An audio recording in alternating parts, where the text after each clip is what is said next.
Ready to boost your video creations? Try Maxon Studio. Maxon Studio's got your back with a sleek dashboard that's like your own personal editing playground.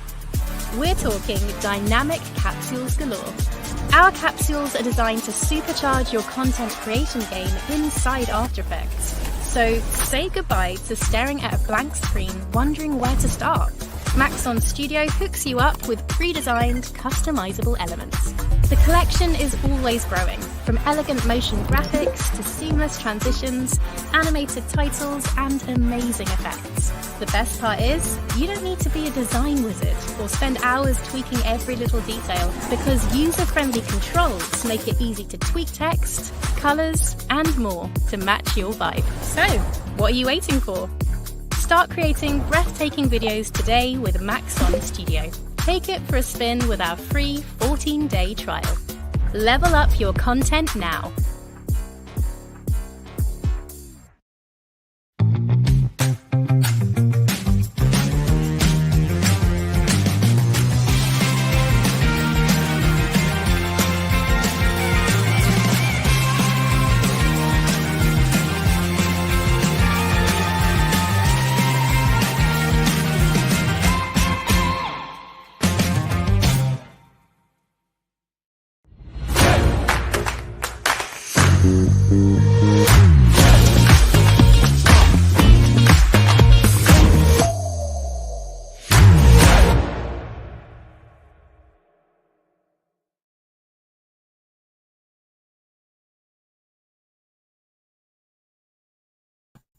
What's up, everyone? How's it going? Welcome back to the Maxon and the Maxon Training Team YouTube channels. My name's Ellie. I'm a trainer at Maxon, and you might notice I'm joined with a very special guest.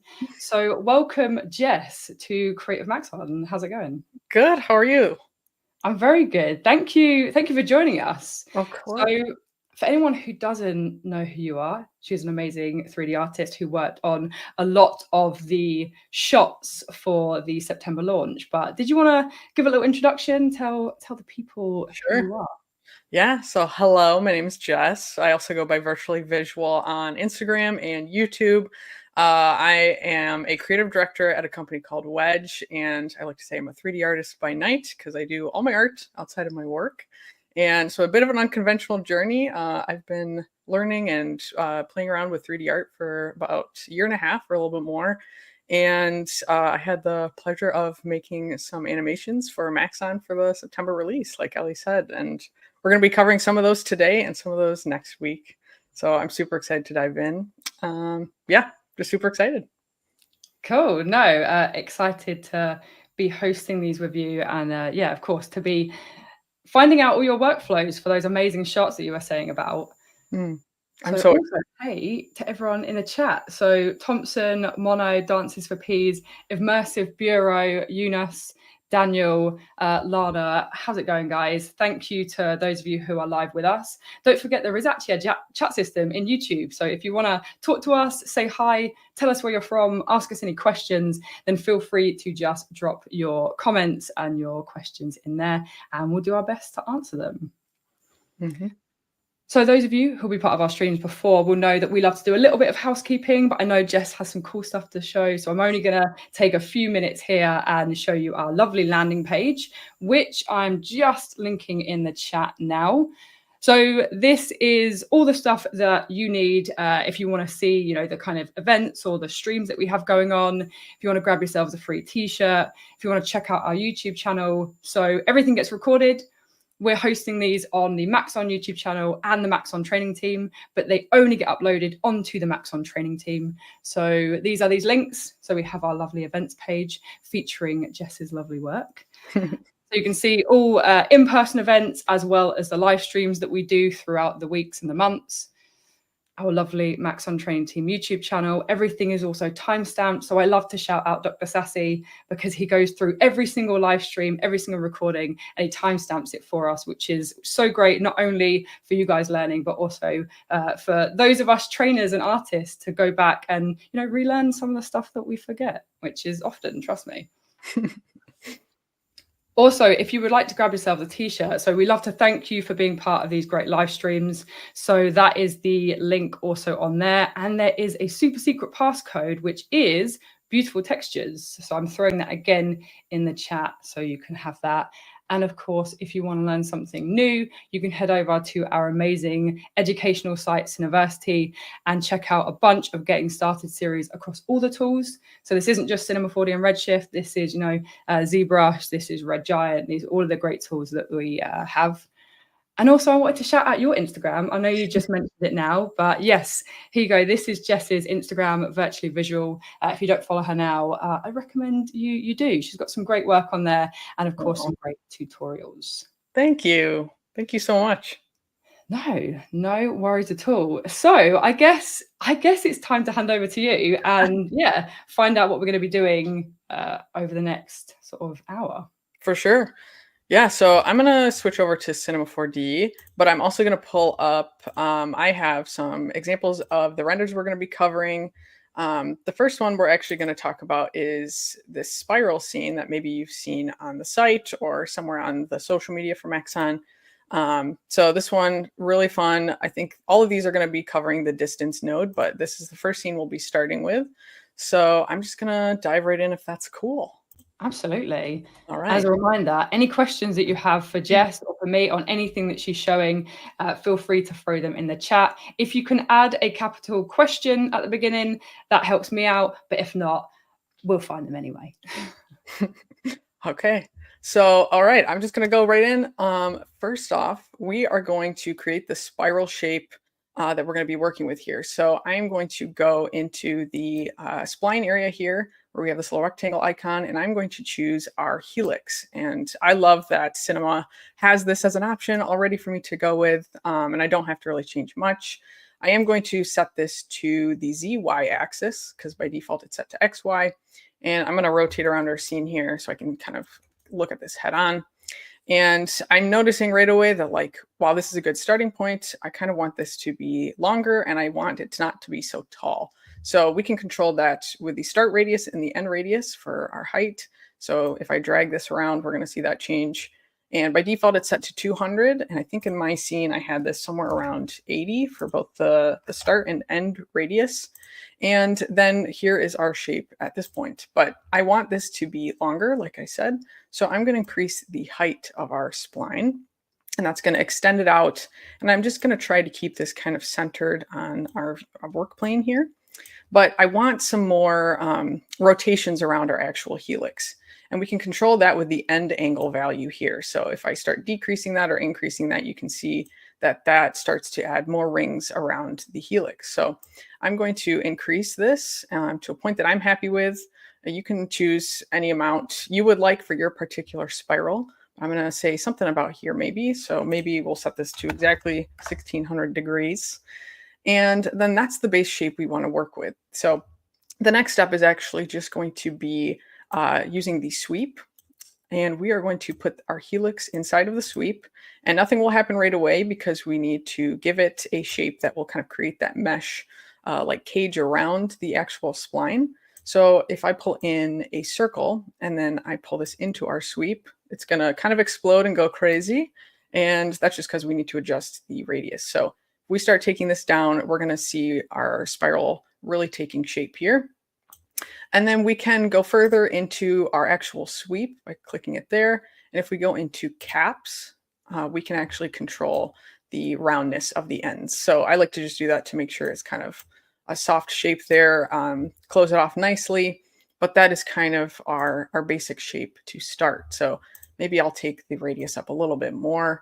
Again, you can tweak this as you go. You can always come back to the shape and adjust it. But this is our starting point. And then as you saw in the video, we are going to be placing a bunch of the flower clones around the actual surface of the spiral.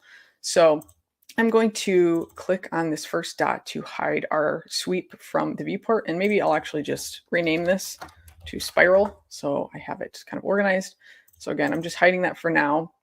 And if we go back into where the splines are at, we can choose a pre-made flower preset, which is just great. And I love that we already have this to work with. I don't have to change a whole lot there. It's just really easy to set up. And you can control how many petals this flower has. I ended up doing just 6, I believe. And then I wanted this to be really small. So I ended up, I think, settling with like 12 for the inner radius of this shape, and then 25 for the outer radius, something like this. And I want to be able to give our shape some thickness. So instead of actually like putting it through a sweep, I'm going to just extrude our flower. So you can just grab the extrude object. Let's drag our flower right in there. And by default, it's pretty long. So I don't need that much extrusion. So I'm going to click on our extrude and, oh wait, hold on.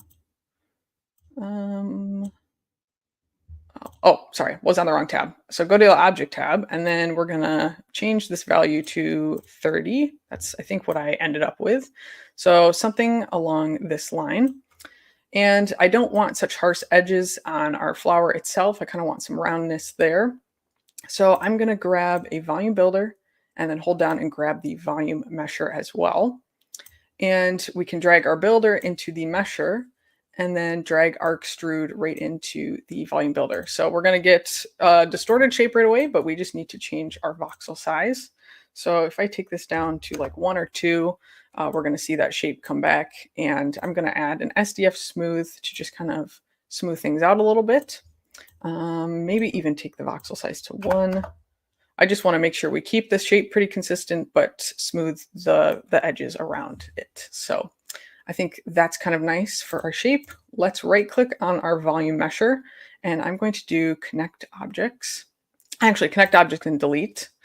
And then I'm going to rename this to flower. So we have our base flower to work with here.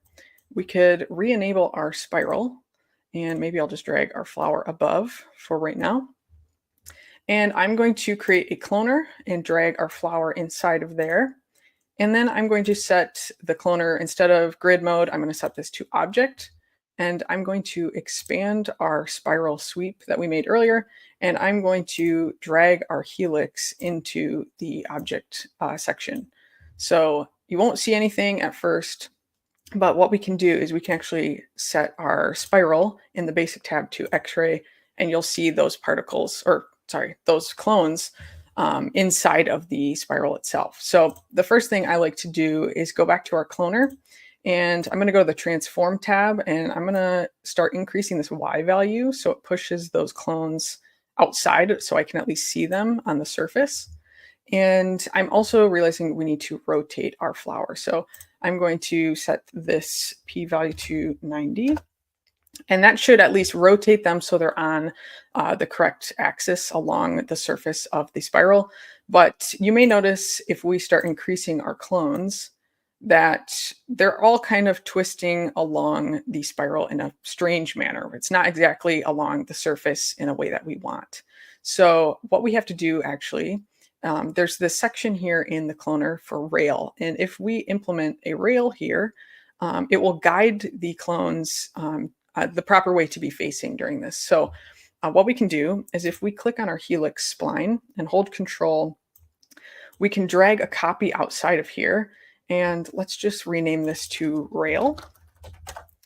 And then we can increase the start and end radius to something like 150. Let's do that here. And so now we can see that second spline outside of the spiral. And what we can do is go back to our cloner, and we can pull that rail right into that rail section. And now we will see that these clones are correctly wrapping around our the surface of our spiral. So that is what we want to see. But the other thing I have to point out, let's also turn off X-ray on the sweep. In my actual render video, let me pull that up.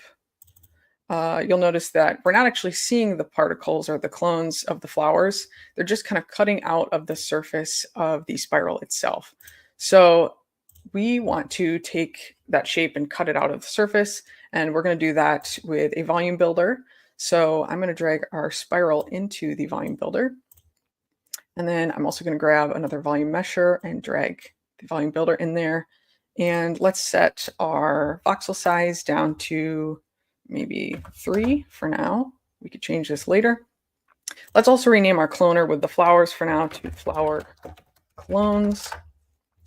And then the thing that I'm going to do here is create a Mo instance actually of our cloner. So I'm going to go up to the Mo graph tab and I'm going to click Mo instance.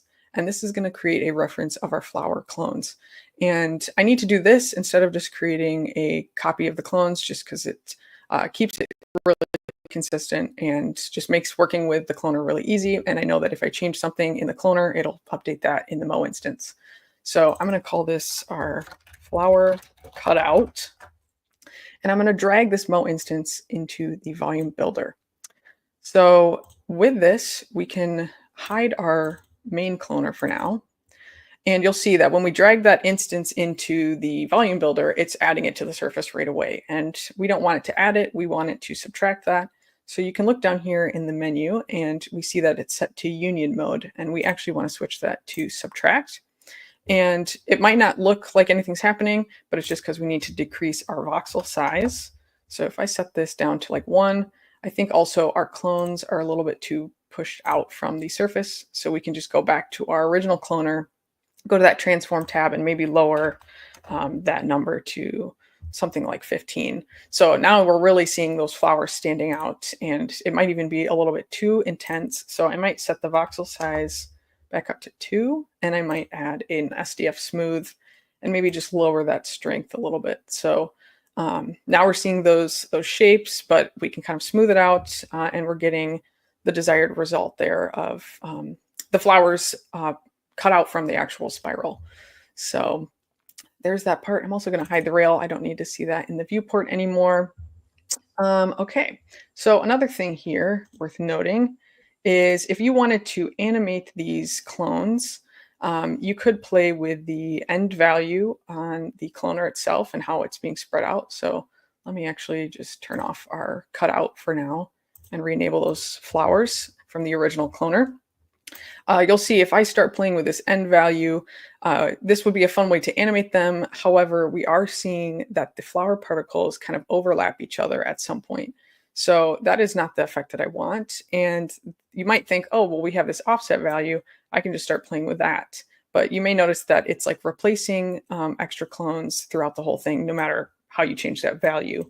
And I found that if you just uncheck loop, and we have in the cloner, and then you start playing with offset, you're going to see now we can accurately control kind of the flowers moving along the spline or the spiral, excuse me, in the correct way. So that is just something that I found helped me. I'm going to go at our frame 0. Let's set this maybe to, I mean, we could set it all the way to not showing at all. We could do pretty much -100. Or sorry, I type +100, -100 is what we want. And let's keyframe that. And then if I go all the way to 90 frames, this might be too fast, so I may have to extend my frames here. But if we set this to 100, let's just see what we're working with if we hit play here. So yeah, I think that's a little bit too quick. So let me go and adjust that. Maybe I just want it to be like fully spread on the spiral. So maybe something, maybe even 0. We'll just do that. Let's see how that looks. All right, still maybe a little bit too fast, so I'm going to adjust that again, maybe to here. Anyway, you guys get the idea. We're just kind of animating that along the surface. And we can also make sure that our keyframes are linear. So if I click on one of my keyframes and right click, if I set this to linear, I think we'll have a more even animation as well. So I'm liking that. The other thing though, if we think about our Mo spline now, or Mo instance, you'll see the Mo instance has this history depth value here. And this actually needs to be set to 1, because if we re-enable that, you may notice if I go to a different frame, maybe we won't see it here. Actually, this is a good spot. So if I hide my outer cloner shapes, we're getting this weird like trail of the flowers cutting out of the surface. And that's just because it's keeping in mind 10 frames of movement. So if we set this down to only 1 and we click through now, we should only see the current frame being cut out of the surface of the spiral. So that's what we want to see. So that was something I didn't know at first and had to kind of play around with. So make sure if you're using the Mo instance in a case like this, you have that history depth set to 1. So we can re-enable our flower clones just for now. And let me go somewhere in the middle of our timeline. And I think we are ready to kind of set up some of our materials and our lighting and camera. So I'm going to create a Redshift camera. And Really quick, Jess, can Oh, yeah. I? So we've had a quick question. Oh, Doreen yes. was wondering about the rail in Cloner, Mhm. and was saying that they can't find the rail in the Cloner in the object tab of the Cloner. Oh, it's just not showing up here. Oh, I think that sometimes happens if you are cloning on something that is not a spline. I Yes, believe you need that's to the make case. sure, yeah, the spline is the object that Yep. you are cloning onto, and then yeah, it will pop open that rail option for you. Yeah, that's a good point. Thank you for pointing that out. Nice. Um, This is great though. Thanks. Yeah, thanks for yeah. sharing. I just thought, yeah, a good little point maybe for that question. Mhm. Yeah, feel free to carry on. All right. Yeah, I'm glad you said that. Because I would have definitely forgotten to point that out. Yeah, just splines will show that rail option. But okay, so let's run our camera here. I like to work with focal lengths, usually around 85 or 120. I think those are just fun. So I'm going to set our focal length for today to 120, and we'll get zoomed in right away. But let's just kind of get our spiral in a spot that we like. Maybe I'll move further along in our timeline, something like this. And I'm going to also hide our work plane because I don't need to see that. Okay, and let me also, while we're here, actually add a backdrop object because I know I will want this behind my spiral later on. All right, something like that. And let's go back into our camera view. And I'm going to go up to Redshift and hit our render view, pull that window open, and then I'm going to hit this little hamburger icon and drag this to the right-hand side so I can split my screen and see that there. And if we just hit play on our render view, this is what we're looking at. So first, I'm going to pull in a dome light. So if we go into our asset browser and HDRIs, I really like working with this 2-light setup option that's kind of further down in the list. So I'm going to drag that over into my layers here. And if we preview that, so it's a little bit dark, I think I just need to rotate this. So feel free to play around with your lighting, get it to a spot that you're happy with. I use this kind of 2-light setup all the time. Super fun and really easy and straightforward. Okay, so the next step is we're going to create a standard material. And let's drag this onto our volume mesher. And right away, it's going to change there. I'm going to dive into the node editor. So double click on your material. And I'm going to drag this over and just to a spot where we can still kind of see our render view, but have our node editor open. And I'm going to double click in here and search for distance. And we're going to bring up our distance node here. And then I'm also going to grab a ramp. And we are going to be using the distance to get those outlines of the flowers that you saw in the render. And we can control the colors with the ramp node. So I'm going to plug this out color into alt input on our ramp. And then I'm going to hit this little S icon to solo the distance node right here. So as you can see, if we solo it, you can already see what's happening. It's making an outline around the flowers. But we don't want to see those flower clones on the outside. We just want to see the cutouts and the outline of them with the distance node. And one thing I found is that you can't actually just disable the flower cloner because it will get rid of the distance node. So the workaround I found for that was going to render tags, adding my Redshift object tag. And on visibility, if you override this and check that, and you just need to disable all of these top ones except for CAS AO. And then if we look, we can see now that we have the outlines of our flowers, but we can't see those particles or those clones anymore. So that is what we want to see. And in the distance node again, we can control how far our distance is kind of spread out by changing this distance far value. So feel free to play around with that. I think you can keep it pretty far out because you can always change kind of the notches of your ramp to just change the effect there. So by default, we have our black and white gradient, but maybe you don't know this, but there's a bunch of preset options for you that you can look through that Maxon provides. So I like to look through these. I really like the flame ones. Those are really fun. I also have recently really enjoyed this turquoise to orange preset. So if we select that, and we can unsolo that now and connect this to our base color for our material, we're going to see the color taking place. So really straightforward and really fun. You can also highlight all of the notches in the gradient and go down here where it says linear, and we can hit step, and that will turn all of those shades into harsh transitions, like just directly hitting the next color instead of, you know, smoothing out the transition and blending between those shades. So feel free to play around there. I might take the distance far down a little bit more. And then another thing that we can do here with the distance node that I think is fun is if we double click in here and add a color layer node, you can also let's take another ramp and add that to our scene. Let me zoom in here so you guys can see, hopefully. Okay, I'm going to connect the out color of distance into a new ramp here that we just brought in.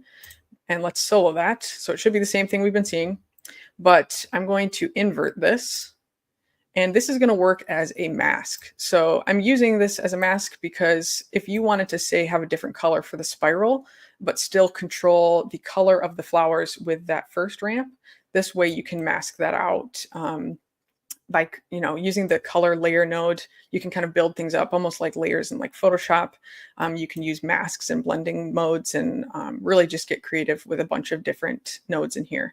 So if we connect our first ramp to the color of layer 1, and we have that mask in place as well, we can now connect this color layer into our Redshift standard materials color input. And we'll see that we have a base color working, which is just black, and then we have the flower particle colors still in play there. So I'm going to change the base color to something that I am happy with. Maybe we'll do something kind of pinkish or salmon color.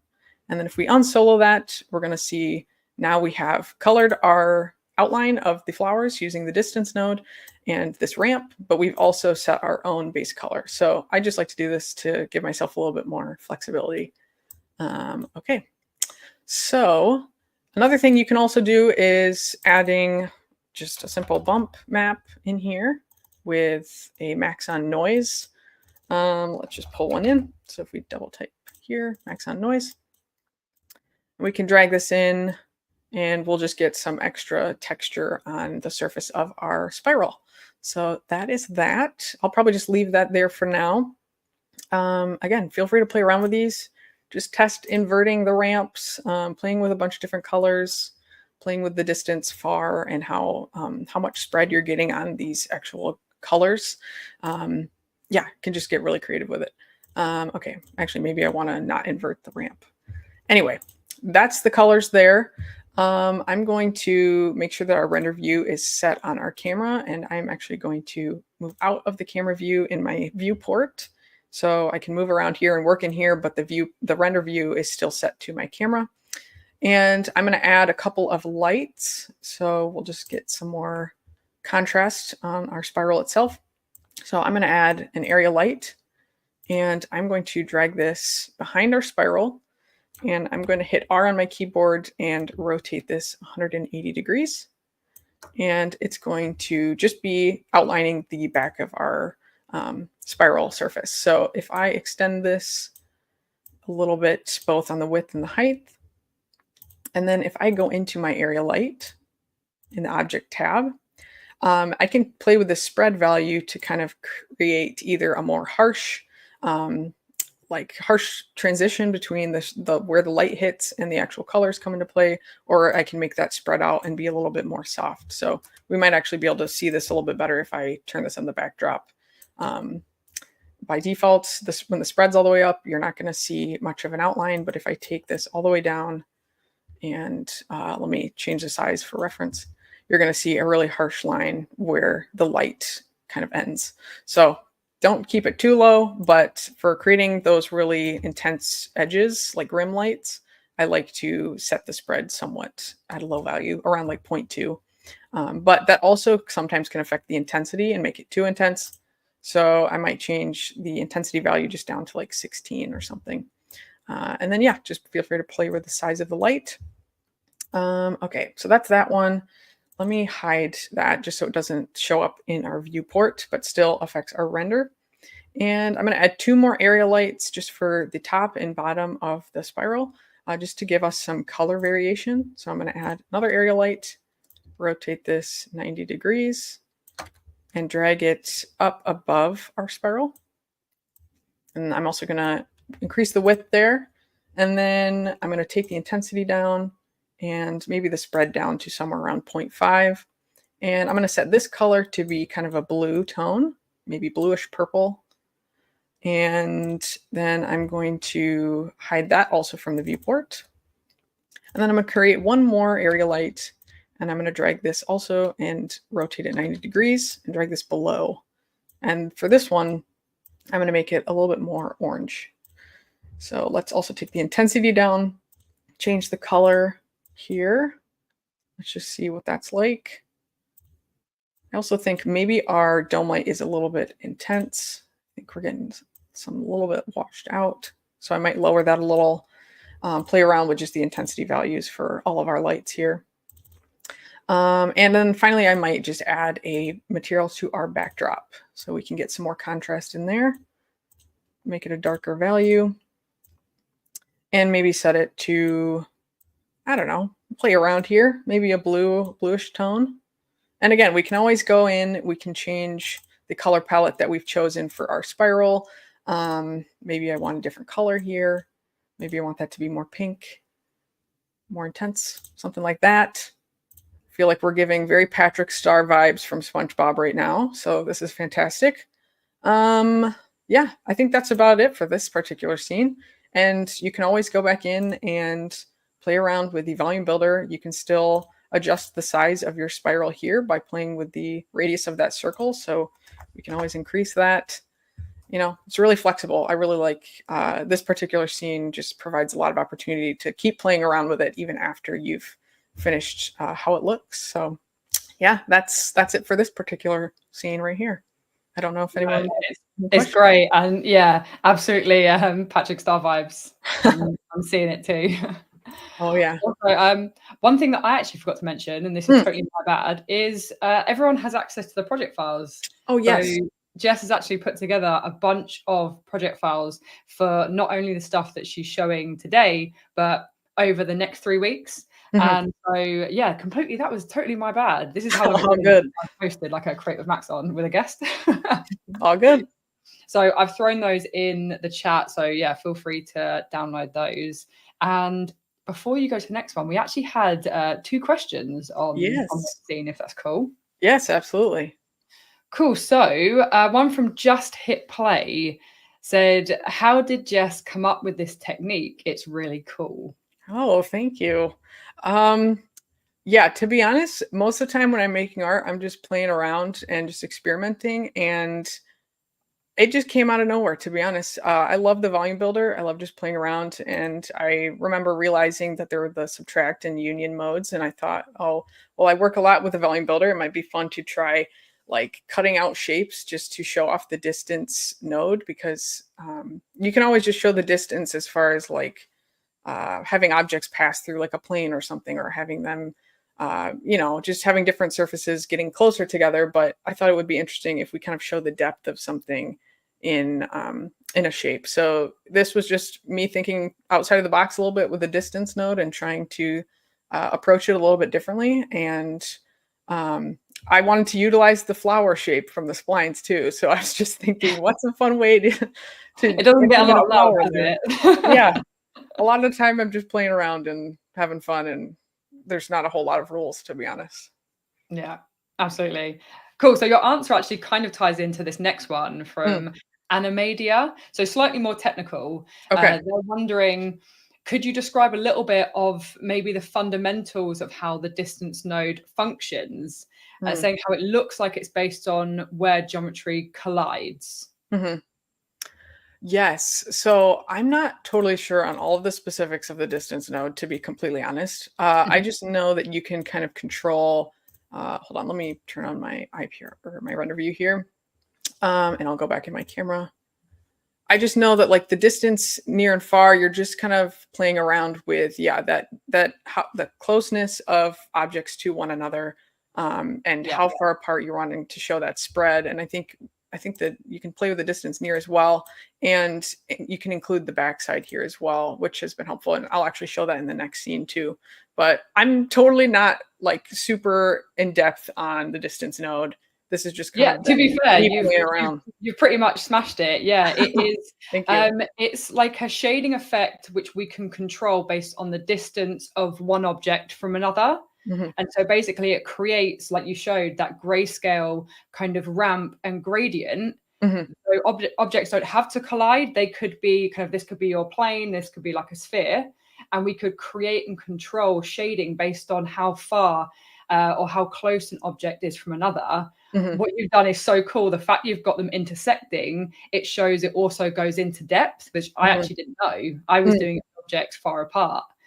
And then, the near and far is, like the centimeter distance. So if you have like really, really small scenes and you really want to dial in that gradient, but everything is like maybe 1 centimeter apart, we might want to go small values, versus if we have larger scenes, more default sizing like this is, we can play around with that gradient. Yeah, absolutely. Yeah, I love it. I think the depth thing was really cool to kind of discover.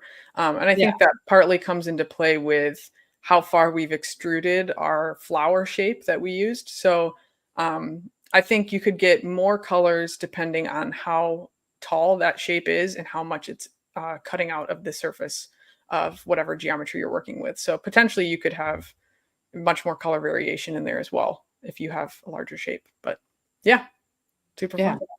Absolutely. Cool. There's one more quick question, which I think is quite like a nice little fun one from Andrew. What is your most helpful go-to tool or shortcut that people might not be aware of? Ooh, might not be aware of. Oh gosh. To be honest, this might sound lame because it's not like anything crazy, but I love the center axis to command. I use that thing 24/7, and if people aren't using it, you're missing out. It's great. I need to really just customize my layout so that this thing is docked somewhere on the screen. But there were pointless, I'm sorry, I'm rambling. There were a lot of times where my objects were just all over the place when I was first starting, and I didn't realize there was a whole command that could just center my little point right to it. So yeah, center axis 2, freaking love this thing. That was off topic, but hopefully that's helpful. No, that's great. Hey, it's your answer, so it's a great one. Oh, thank you. Okay. Cool. All right, we ready to move on to the next one? Absolutely. All right, I'm going to close my render view here and open a new scene. But this next one, let me pull up the actual render. So this next one is this hand fingertip touch scene. And it was inspired by a painting. You've probably seen it before, just the hands coming together. And I think I just wanted to find a way to incorporate that into 3D. And I thought, what a perfect way to implement the distance node here by just changing the colors as the hands get closer together and then actually make contact. So this one is a little bit simpler as far as the scene setup in Cinema, because some of this animation work I actually did in DAZ. So I will pop that open quickly just to kind of show people what that looks like. For anybody who is like me and hasn't done a whole lot of rigging work or character work, or is just getting into that stuff and maybe isn't super confident in it, but wants to do character pieces, DAZ has like a lot of free base meshes that are already rigged and ready to animate. So what I did was I went into DAZ, and this is kind of what the interface looks like. And I have a bunch of scenes already, but I had a scene that I set up where I animated these hands touching. So if I rotate around here, they're just these two guys floating in space here, clearly. And I knew I didn't need to worry about the rest of the body, so I only animated the hands. And I did this manually, keyframing. But I'll just zoom in here because I knew that I would mainly be looking at the hands. And yeah, if you notice when I highlight over parts, it highlights up yellow. So I could just drag pieces around and it's already rigged, and it was just helpful for me animating here. So This is just where I made the keyframe animation. And I spent time looking at my own hands and just crazily looking like a maniac, just doing this and trying to see how my joints moved and how I could replicate that in the animation. So it was just a lot of trial and error.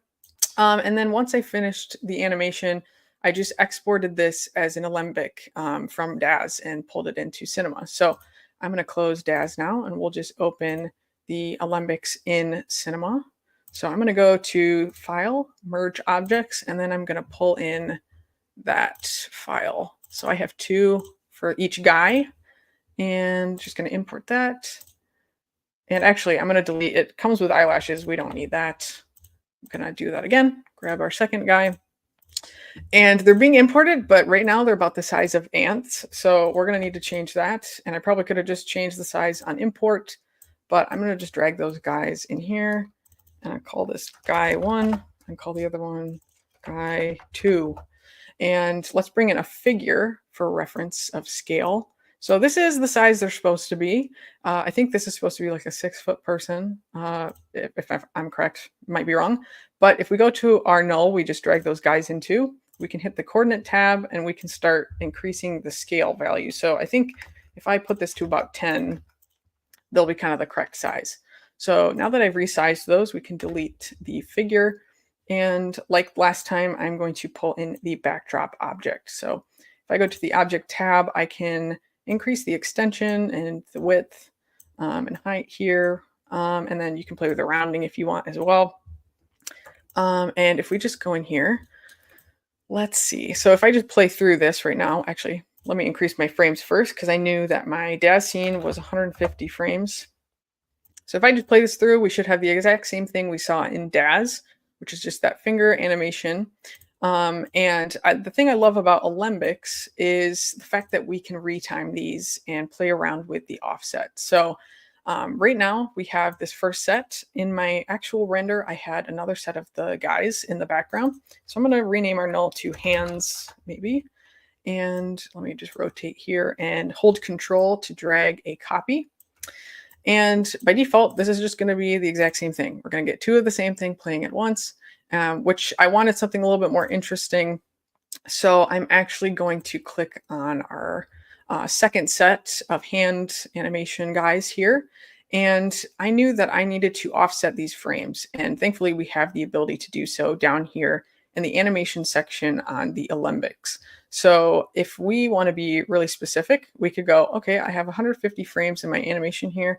If I just divide this by 2, we're going to get the offset that we need. So 75 for the frames. So I'm going to go to frame 0. And if I set this value actually to -75, we'll start at the point where they're touching. So let me actually do that for the other guy as well. -75 for that offset. And I'm going to keyframe both of these. So now when one of the sets of hands are pulling away, the other one is already in contact. So I just knew that that would be something a little bit more visually interesting for our scene. However, if we scrub through now and get to the middle point where the first hands come together, the other animation stops. So we don't want that. And actually, if we go to frame 75, because that's the point where it should be caught up, we can take a look. And actually, I need to go to the end. If we go to the end and now change this offset value to +75 and keyframe that, we should now see, actually, maybe I messed something up here. I think maybe it's just, maybe negative, no, hold on. I have to play around with this here. Let me just see a second. It might need to be +75 and flip those around. Okay. Oh, maybe I need to make sure that this is at 0 for the middle point. And let's try 75 again for the end. Let's just double check. Okay, I messed something up here. Hold on. Okay, anyway, you can retime this here. It might be -75 again. Just kind of reverse that. Or maybe I need to finagle with this alembic file, but we'll look at just the first set of hands for now. But basically what you can do with the alembic files is just retime them with that offset value really easily. So that's a really nice feature of the alembic files. And I love that you can just export that right from Daz. The other thing that I wanted to do though is emphasize the actual contact point a little bit more. So what I ended up doing was going to maybe the middle where the fingertips meet. And for both of the guys, I'm setting a keyframe for their location. And then I'm going to the start, and I'm going to move the guy on the left a little bit further out to the left and keyframe that X value. And then I'm going to go and actually let me copy that exact same value. And we're going to go to the very end, and we're going to paste it and keyframe it so that it makes a loop there as well. So he should just be moving to the same spot. And then let me do the same thing for our second guy. But this time I'm going to move him further to, whoops, want to be at frame 0 when I do this. I'm going to move him further to the right and keyframe that and copy that value and paste that at the end of our animation. So if we now look at this, we should just have some more emphasis on how they're apart and coming together and then moving back apart. So I think this just added a little bit more visual interest to the render itself. And I think we're essentially ready to start setting up the materials and showing you how that works. So I'm going to add a camera to our scene.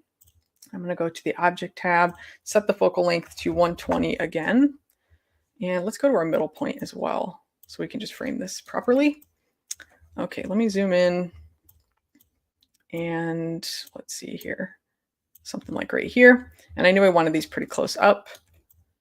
And we can open our render view as well. All right, we're still on our old scene, so let's hit play. And we know we need to add a dome light again. So let's go to the asset browser, and we could pick a different light if we want. There's lots of good ones in here. I am going to do, maybe we'll try this overhead lighting setup here. Let's see what that looks like. So it's pretty intense, so I might lower the intensity, maybe to like 0.6. Okay, something like that. And I'm going to create a standard material and drag that over top of the hand null that we have. And if we just dive back in there, this is going to be pretty similar to our process before. We are going to create the distance node, and we are going to create a ramp. And we're going to drag that out color to the alt input and drag this into color. And something you're going to notice is, unlike before, this is still working, but we're seeing some almost spray paint looking effect here. Like the gradient itself is not fully spread on the hands in the way we might expect. And I think that's actually just because of the UVs that are set up already with DAZ.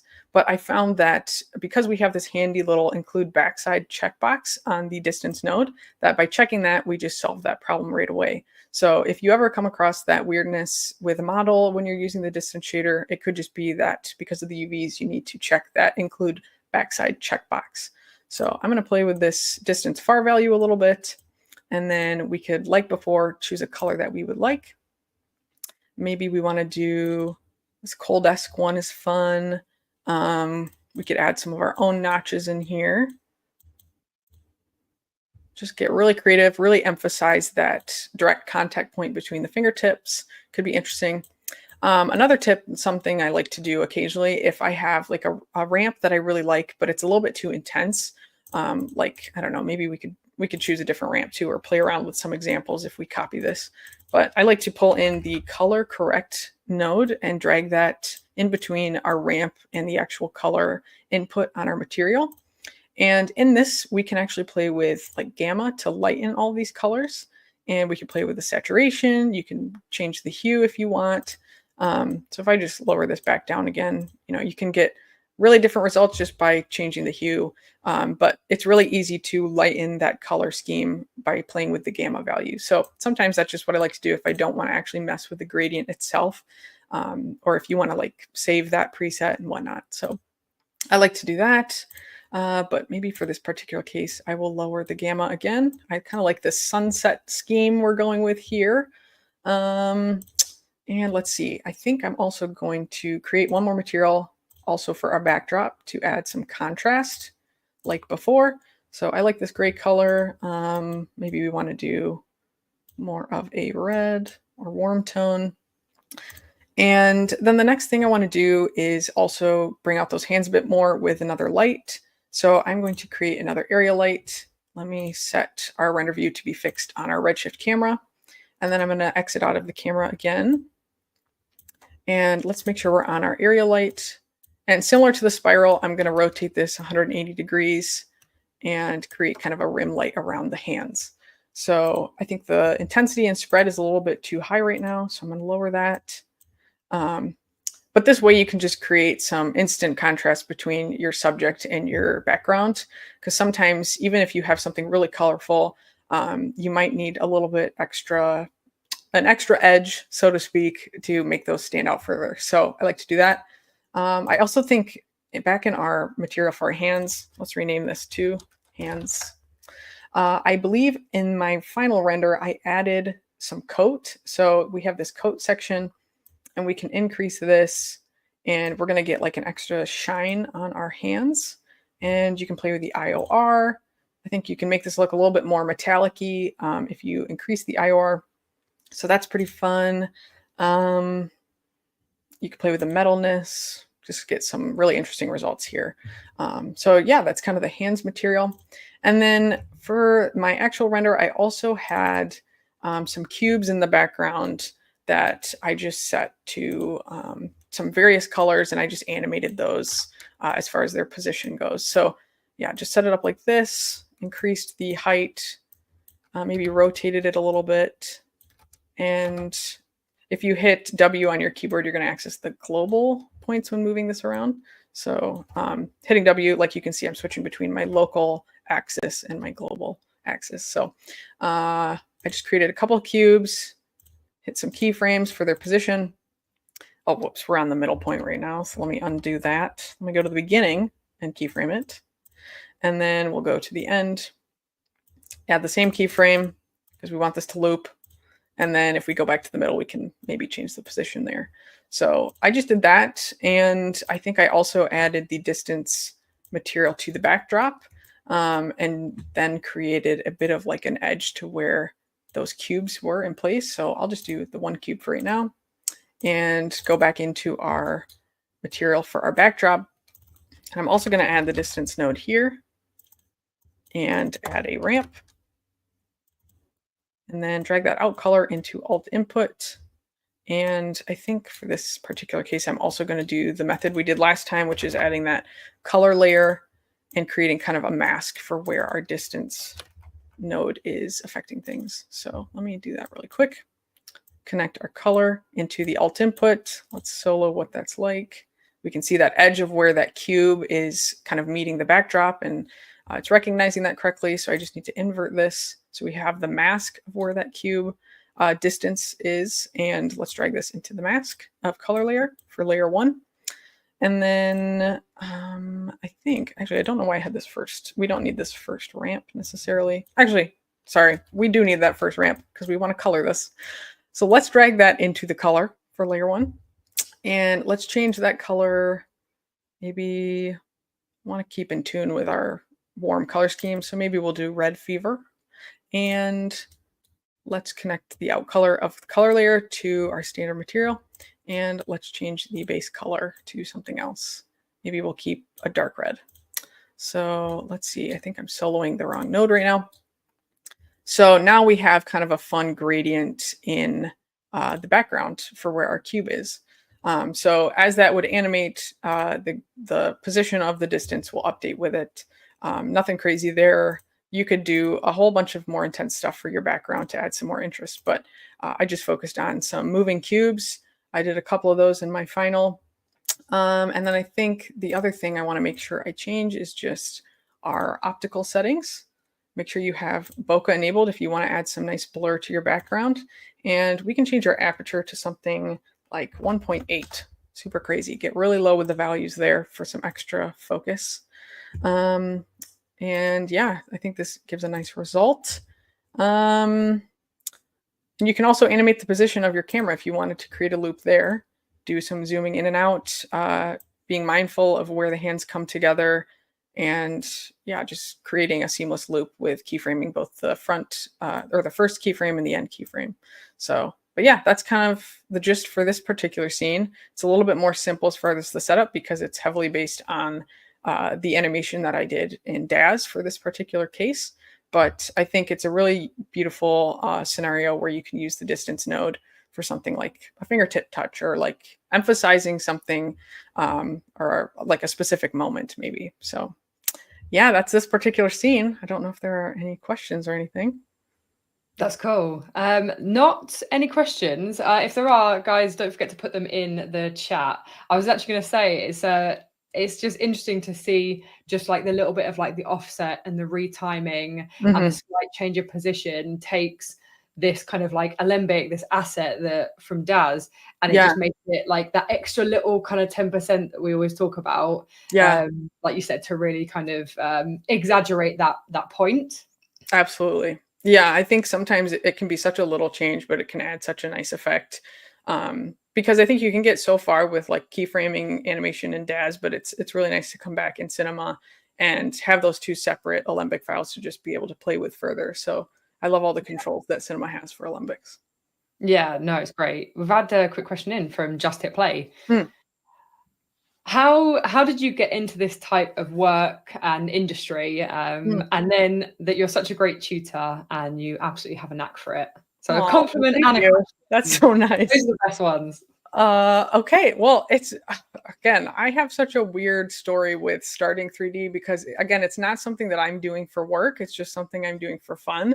I think I watched the Blender donut tutorial years ago, and that kind of first introduced me to like 3D. And I had a really hard time even just trying Blender, but then I found Cinema, and it was much more intuitive and much more fun to play with.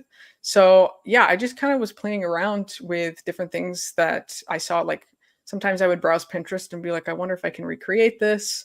I also really loved his username is Aphoria, and he actually has a course that I got into on creating character work, and that was where I first learned about like the DAZ program and just kind of a resource out there for character stuff, especially like I definitely knew when I was starting, I wasn't going to be able to model and rig a full character. So it was like really handy to know some resources out there. But yeah, I think the thing that I always try to do is just play. I like to make art when it's a really fun thing for me. And I try not to expect anything or put a lot of pressure on myself for anything. I think I just create and I'm having fun with it. And yeah, I think hopefully people have fun seeing it and learning from it in the process. So yeah, hopefully that answered that. I'd say they definitely do. And yeah, agreed. I think when you're able to just kind of sit and relax and create and play, it's often one of the best ways of learning. Yeah, absolutely. There's no pressure. It's just you're just enjoying it. Absolutely. It's the best. And this is such a great space. I love the community. Everybody's amazing and so talented. It's like I'm learning from people all the time. But yeah. Great. All right. Should we move on to the next one? Yes, absolutely. All right, cool. I'm excited. Okay, let me close my render view. This next one is really fun because we are going to be using the particle system. So let me pull up our final render here. So this is the final scene. We're utilizing the new particle system from Cinema. So I think everybody's going to love this one. And we're also implementing the particles to create kind of like a liquid look here. So, but yeah, as you can see, also the distance node is in place as far as the ground changes color for where those droplets kind of touch. So I'm really excited. I love this one. Let's see here. We're going to start with adding a ground plane. And right away, I'm going to right click on this plane and I'm going to go to the simulation tags and add a collider because I know I will want these particles to be colliding with our plane. Okay, so after that, we need to actually create our particles. So I'm going to go up to simulate and I'm going to go to emitters and I'm going to be choosing a basic emitter for this example. And it creates a square by default. And I'm just going to drag this up and scale this down by hitting T on my keyboard and then lowering that. And then I'm going to rotate this 90 degrees. So it's facing down. And I'm actually going to click on the emitter and go to the emission tab and change the shape from rectangle to circle. You could keep it a rectangle. I just chose a circle for whatever reason in my render. And by default, it's set to constant for the emission type, but I actually want to switch this to pulse. And this is going to control how many particles are emitted at a certain time, for how long, and then how much of a gap will be in between each pulse.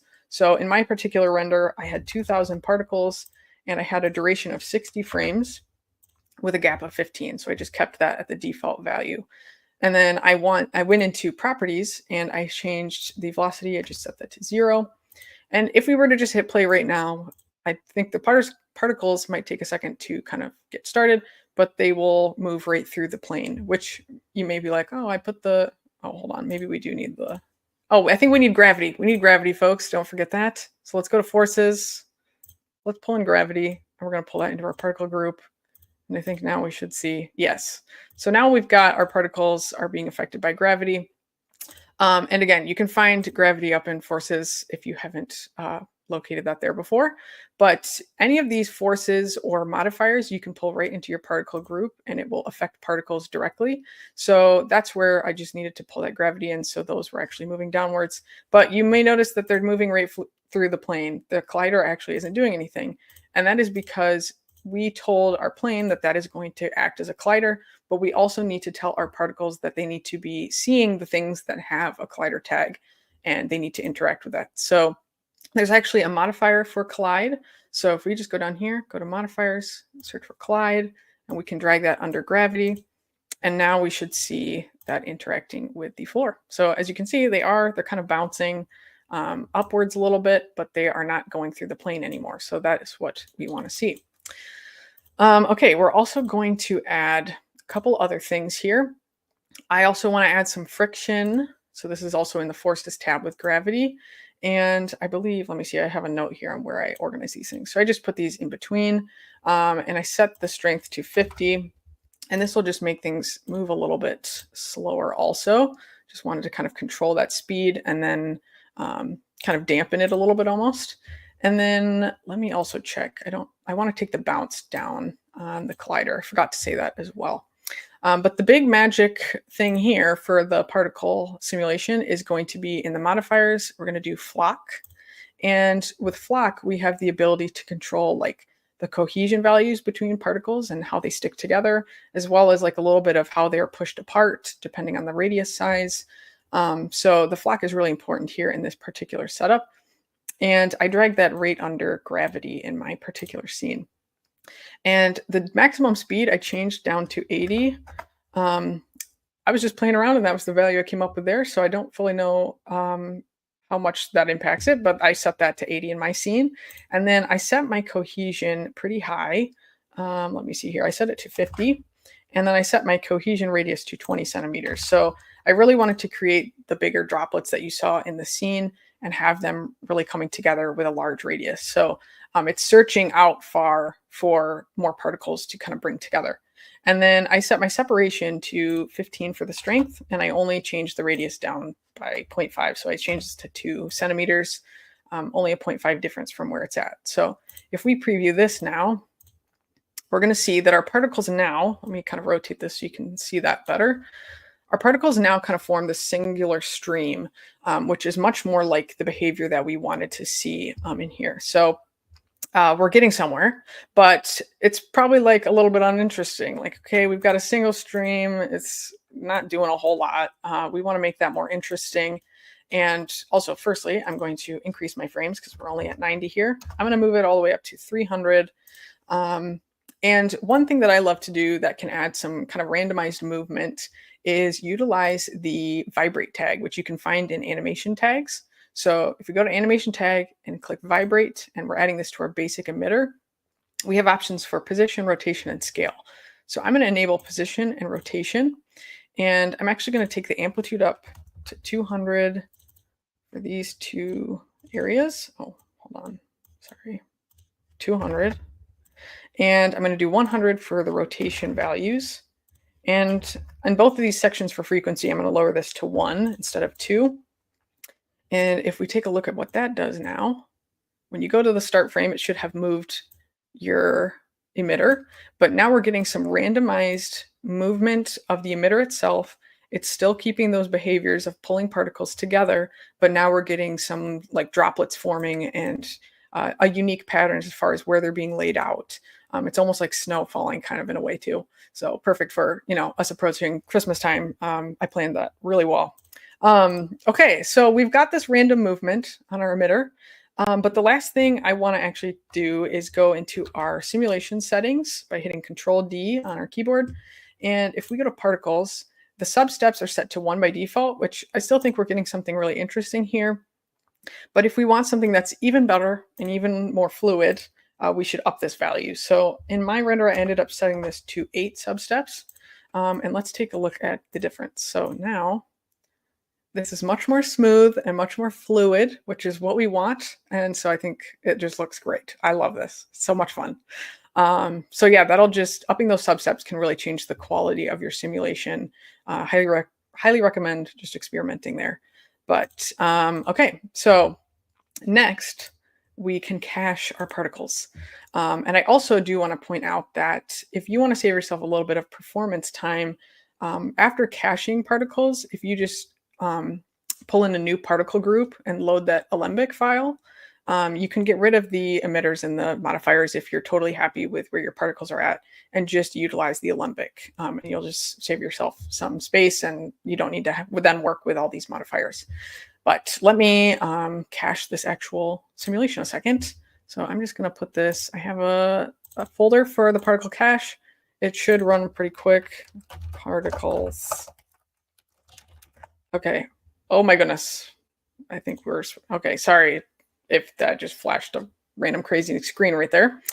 Okay, so it's caching quickly. I have 2 NVIDIA 3060 Ti graphics cards. I've had some people ask before what my specs are. So I don't know if that's like crazy good. I think it's pretty mid-level for computer specs, but that runs really fast on my system. We don't have too many particles, so it should run pretty quickly. But yeah, we've cached our scene, and now these should run even faster in our viewport. But okay, now we want to move on to creating the actual like liquid mesh around the particles. So I'm going to kind of zoom in here, and maybe I just want to hide our plane so we can see these better, and your guys's view is probably easier as well. Okay, we're going to create a volume builder and a volume mesher. You guys are probably getting the pattern that I use this often. And we're going to actually control and drag a copy of our particle group right into the volume builder. And voila, we've created our giant liquid here. And it's clearly a little bit too big. And so we know we need to change the voxel size. But something I want to point out before we just dive right in is if you click on your particle group layer inside the volume builder, we also have this radius value. And I found that the lower you take the overall voxel size of the volume builder, it's a little bit more performance heavy on your scene. So you can actually also lower this radius for your particles. I think I set mine down to like 5 here and 5 for the voxel size of the volume builder, something around there. And then you can add your SDF smooth, and don't smooth it too much because you'll start to see those particles getting revealed on the outside of the liquid mesh that we're calling it. But you can keep playing with these values to a spot that you're happy with. Maybe we want to undo that a second. So I might just increase even my particle radius for the particle group here again, and just play with that smoothing a little bit more.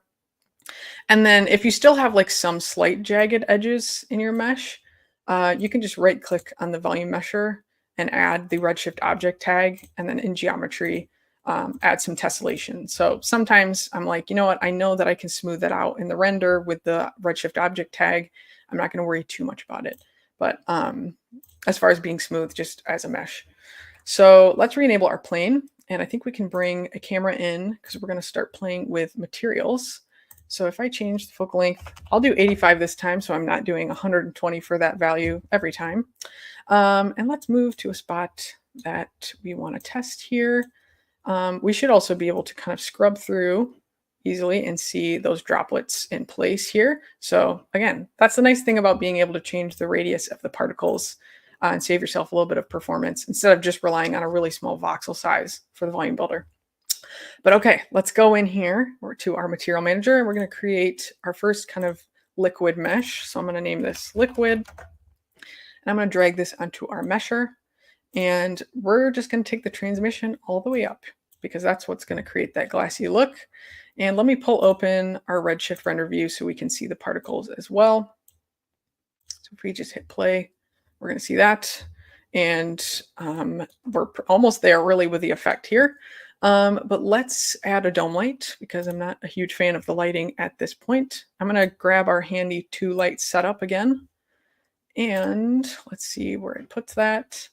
I'm going to rotate the dome light to a spot that I like personally, maybe something around here.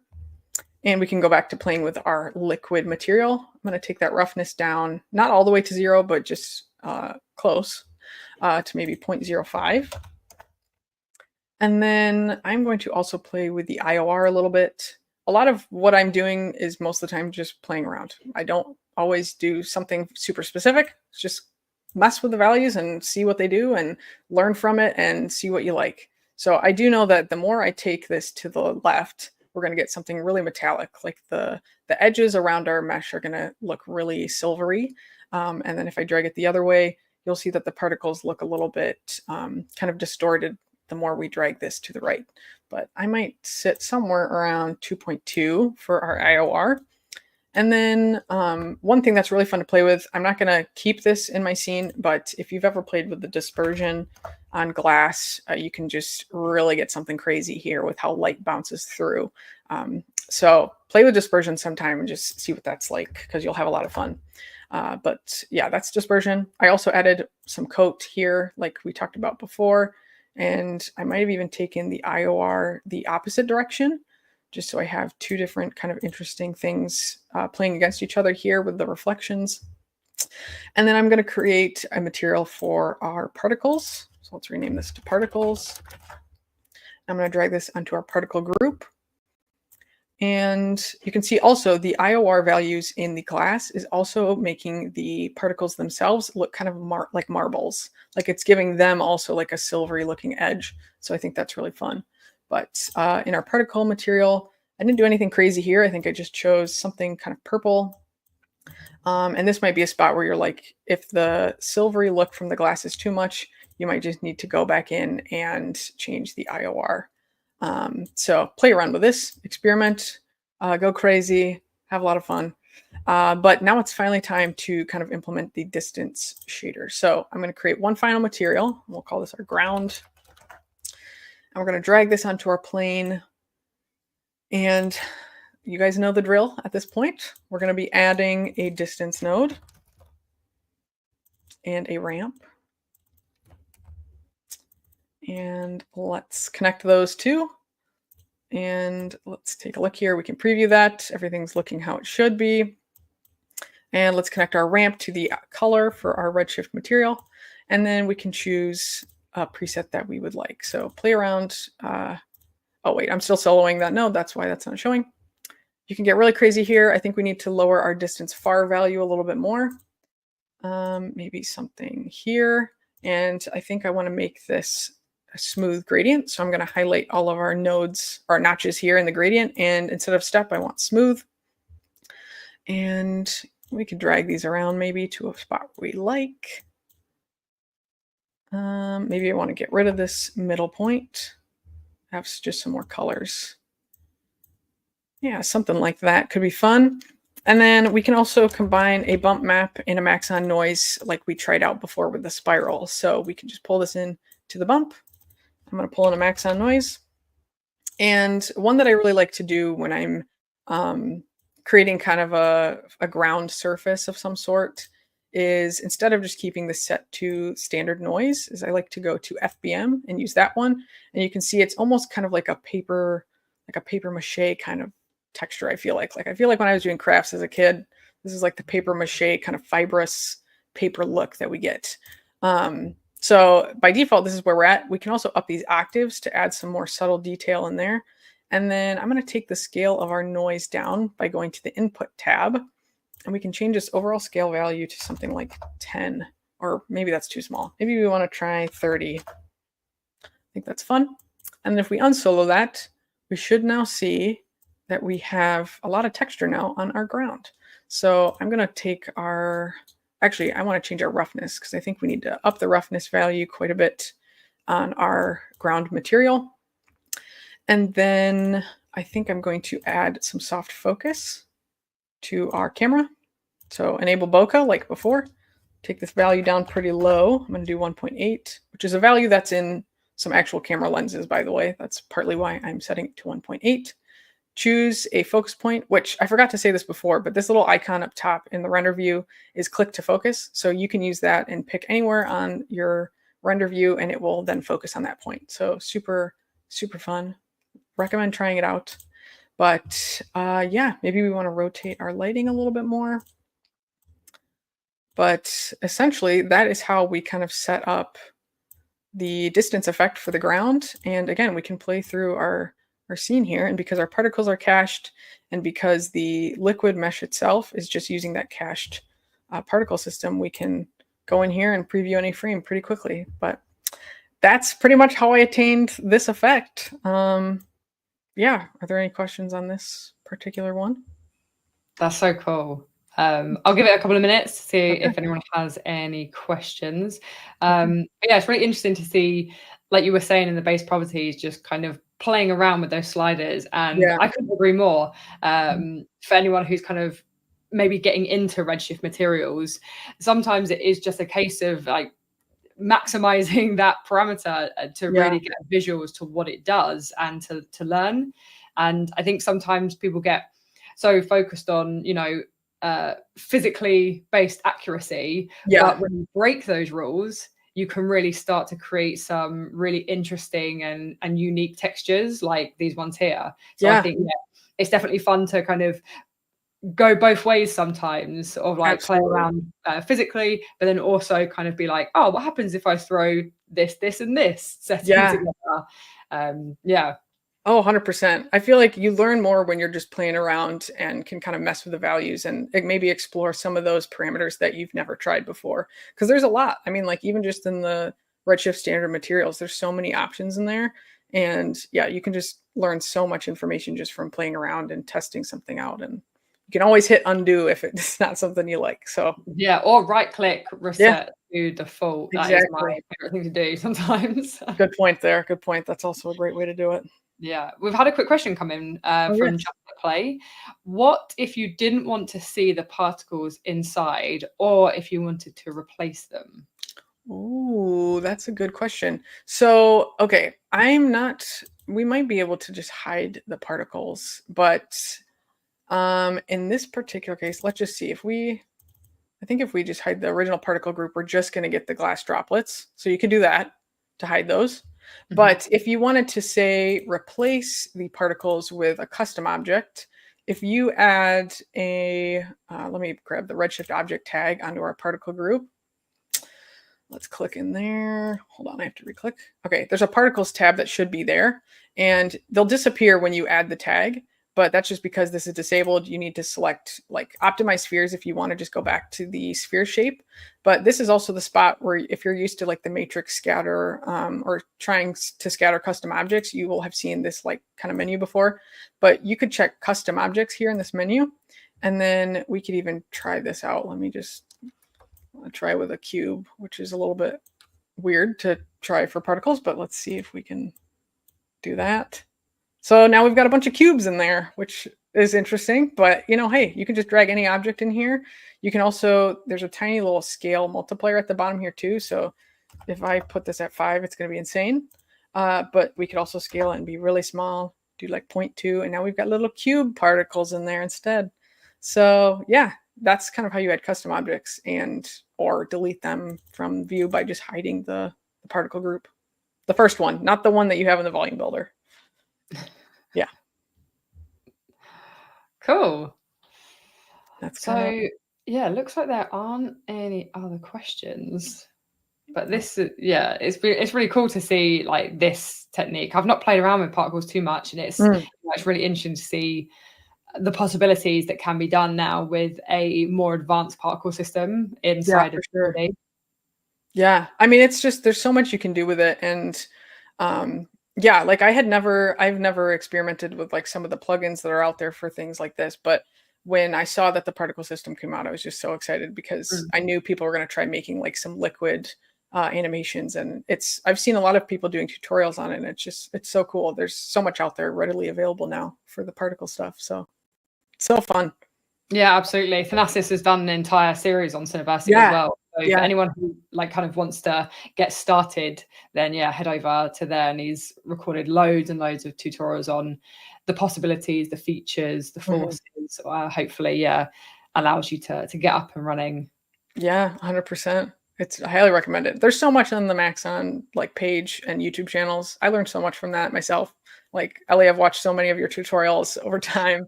And so it's just so fantastic to be here today, like talking with you. So it's great. No, it's great having you on. And honestly, I know you can't see the comments because you're sharing your single screen at the moment, but Mhm. there's been loads of great ones in. People are so like happy Wow. to have you on here. It's great that you're showing your techniques and again like the project files as well. So Mm, again, like, it's great for me to be able to say this, that they're in the description on YouTube. So anyone yeah. who's not live with us still, or anyone who's watching it on like the recording later on, then absolutely just kind of like click that link in the description, and you can have all of these things, these files that Jess has just kind of like broken down for us, and you can Mhm. break it down yourself and maybe create some of your own. Yeah, absolutely. I love it. And I'm so excited to see what like people do with this. And yeah, I just think it's such a great space to learn from. I'm so honored to be on the Maxon channel. No, honestly, the honor is all ours. There's been a couple more final questions as we're kind of like wrapping up, if you don't mind. Yeah, for sure. Cool. So, Dose of Motion was wondering, can you make the gradient slowly fade when the object moves? Ooh, that's a good question. Um, I bet you can. I mean, I haven't tried that myself, but I'm sure if we I suppose dive would it be in, animating the ramp perhaps, or yeah, animating the yeah, system? you could probably animate the ramp itself. You might be able to. So I know in here we have positions for the different notches. So maybe you could even animate the ramp positions that way, but you could also animate probably the distance near and far values as well. Um, and another thing you might be able to do is, this might be a little bit more complicated, but if you plugged this final, maybe it would be like if you were just working with the distance and the ramp and you had this plugged into the ground and you, or wait, sorry, I'm thinking back to when we had the color layer in place. If we plugged this ramp, this color we have going into another color layer or another ramp, excuse me, that was just black and white, you could probably plug this into like something and use it as a mask almost, to control like the opacity of the distance itself. So maybe you would maybe you would grab like a material blender and yeah, I'd have to play around with that a little bit, but I think you could use a ramp again as just kind of a mask, to utilize that as like an opacity for the effect of the distance and the growth of the ramp itself. So I'll have to play around. Yeah, absolutely. Yeah, I think all of those, that's what's so great, I think, about Redshift and nodes and materials. There are so many kind of possibilities that Mhm. we can do. Yeah, absolutely. It's Yeah. great. One final quick one from Just Hit Play. Has this technique made it into a client project? Ooh, actually, so I would say not yet. I haven't used the distance stuff for any clients yet, but I definitely would love to moving forward. Again, I do all this just for fun right now, pretty much all my art. I haven't done a whole lot of client projects because I've only been doing 3D for like over a year and a half now. So Yeah. I feel like there's a whole lot that I'm still learning myself and still kind of picking up, but I would love Mm. to utilize it for a project in the future. Can be seen on the September launch video though for Yes, what's true. in 40 and True. Redshift. Yes. Yes, it is in the release stuff. So that's a good point. Cool. Another quick one coming in. So from Farouk, is it the interaction that causes the distance ripple effect? Is it possible to trigger it without contact? Ooh. I'm curious, as far as Yeah, we're talking about the distance shading. Okay. Yes, so it doesn't need to have contact. This will Mhm. just be down to the near far distance. Yep. So yeah, as the blobs come closer, Mhm. but don't kind of like interact, we could still actually create that gradient. Yeah. So like this one, you can see hasn't like hit the ground yet because it's not in that range of the far distance that we've set. But as it gets closer, it's going to slowly kind of form and that gradient starts to come into place. But yeah. Oh, let me unsolo that. I still kept that soloed. Okay. Yeah, that's, I don't know. Is there any other questions or anything or? No, I think, Right. yeah, we've got through all of them. Right. No, I appreciate, you staying a little bit longer to go through those as well. Of course. I might switch back to the stream view now instead of. Yes, let me just put us back on here. So yes, feel free. You can come back onto the stream now and see all the lovely comments and questions that people have had. Cool. Well, this has been so fun. I'm so honored to be here, and I'm so glad people enjoyed, and hopefully I didn't ramble into oblivion because I do that sometimes. No, honestly, absolutely smashed it. Like you'll be able to see the comments. Lots of great feedback. I mean, for me personally, it's been great to kind of be here with you. I'm looking forward to next week and the week after. Yeah, I think it's great. Like I've said to you, the shots I think are amazing. The renders that you made, and it seems like. What I love is how not simple, but it is kind of like some like simple tricks, but you then kind of take them to this advanced level and then make it just look really beautiful, like really easily and quickly. And I envy that you have the ability to do that and you're kind of just picking a gradient, but it looks amazing. Thank you. That's so kind. I feel like I'm just always feeling that way about everything else that I see other people doing. So that's so kind. And Ellie, it means the world coming from you. So thank you so much. No, well, thank you for being on, with me and letting me host this session with you. And thank you to everyone who is still with us live, who catches this recording and who kind of has been a part of it, sharing their lovely feedback, their lovely comments. And again, your great questions, because that's why we love to do these things live. So we get to ask and answer all of these questions for you. Yeah. Thank you to everybody who asked some great questions. And thank you for having me. No, well, we'll have you again next Wednesday. Yeah. So as a reminder, we have a part 2 this same time next Wednesday. So if you enjoyed this one, which I'm sure you did, definitely catch us on this same place at the same time next Wednesday. Yeah, I'm stoked. Can't wait for next week. Me too. So I'll say a final goodbye and final thank you to you, Jess. And it's been a pleasure. We'll catch you on the next one. All right. Thank you so much. See you, everybody. Bye, everyone.